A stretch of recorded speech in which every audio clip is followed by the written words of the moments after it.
There is no God, and we are his prophets. So the quote I chose, "There is no God and we are his prophets," is basically describing that there's no like super superior being that's over us, and us being his prophets, his is actually just nobody. Like it's a non-existing thing, and us being his prophets is just, it makes it chaotic that there is no God, and we are determining what happens to the world and everyone in it when he is not existent. Hello, Mrs. Davis. This is Jack Rumohr, and I hope you enjoy my book talk. My book is called The Road by Cormac McCarthy. It was a national bestseller and winner of the Pulitzer Prize. So, in The Road, it's a post apocalyptic setting.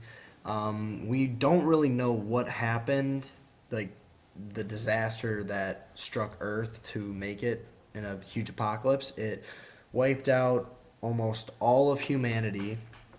Right now in the story, it's a number of years later. They don't tell you how many. The two characters are father and a son who are traveling south for winter because the dad actually has a bad cough and he's getting sick. And so they need to go south because they really can't survive in the winter up north in the conditions of the post-apocalyptic disaster that they're in. And the gear that they have is just not equipped to survive winter, so they have to go south on a road. So throughout the book, they traveled very light, carrying only the supplies that they needed and that were essential to survive, because they did come across a few groups that were very scary. Um, they carried a map that headed or showed them where to go down south, down the road, and they were just really hoping for good weather along their journey because they didn't need any other bad things to happen to them because he was already sick. But they do come across various groups of people that were very deadly, like a group of militia, a lonely little boy, a basement full of prisoners just waiting to be eaten, and a blind old man. This blind man is a very mysterious character, and he just insists that they keep moving on their journey. They eventually start moving down south more, and they get to the coast, and they see that this ship is off their shore, and they want to go scavenge it to see what they can find because they're running low on supplies.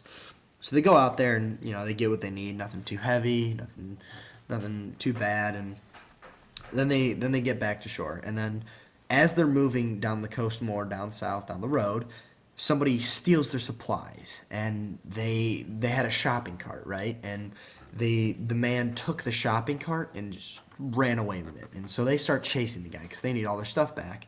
And they come across this small vacant town, and next thing they know, they're being attacked by a man with a bow and arrow. So our protagonist is the father, and our dramatic foil is the son, and they create a bond together, and that is their journey down the road. What I believe to be the anti-hero in this story, more than the people and the bad guys that they face, are honestly the conditions that they're in. I mean, there's no food for them to eat. It's gray, ashy clouds just everywhere. Like the whole world's black and white. I mean, come on, like that's got to be the worst thing that there is. So in this story, there's really a backdrop setting and versus an integral. I got to go with backdrop on this one because they really don't tell you a specific date or time really, but more as to just post-apocalyptic, natural disaster, something that happened that just made it gray and ashy all over. So, our theme for this story is really the love for his son and his wife when she was alive. She committed suicide, but really it's about how strong his love is for his family. And the plot is really just surviving, gathering supplies, getting the necessary means to live, and just making their journey bearable by getting supplies that they need and just staying alive.